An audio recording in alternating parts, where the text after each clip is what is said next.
பதவி பிரமாணத்துக்கு இந்த படுவாய் பெயரை கூட்டிட்டு வர தலையில கல்ல தூக்கி போட்டாரே, அவர்கிட்ட போய் 45 நிமிஷம் மன்றாடுனே, கெஞ்சினே, எங்க மனசுல இருதயத்தை ஈட்டிய சொருகாதீங்கன்னே. கடைசியா சொன்னேன், சாஞ்சிக்கு போய் படையெடுத்து போய் 5 மாகாணத்தை கடந்து நாங்க போராடிட்டு வந்தோம். வடநாட்டுக்கு போய் போராடுற அளவுக்கு தைரியம் இருக்குன்னா மனசுல வலு இருக்கு, உடம்புடைய வலு இருக்கு, எது வந்தாலும் சரி.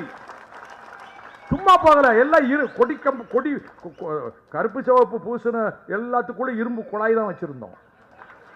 எவனும் அட்டாக் பண்ணிட்டா முடிஞ்ச அளவுக்கு பதிலுக்கு அடிக்கணும்ல, சும்மா முடியாதுங்க.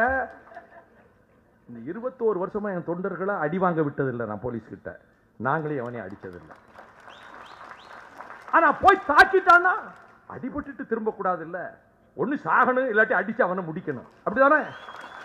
அப்படிதான் போனோம். இன்னைக்கு சொல்ற அந்த ரகசியத்தை எல்லாம் நாங்க ஒவ்வொருத்தருக்கும் இரும்பு குழாய் இருந்தது, வேற ஏதாவது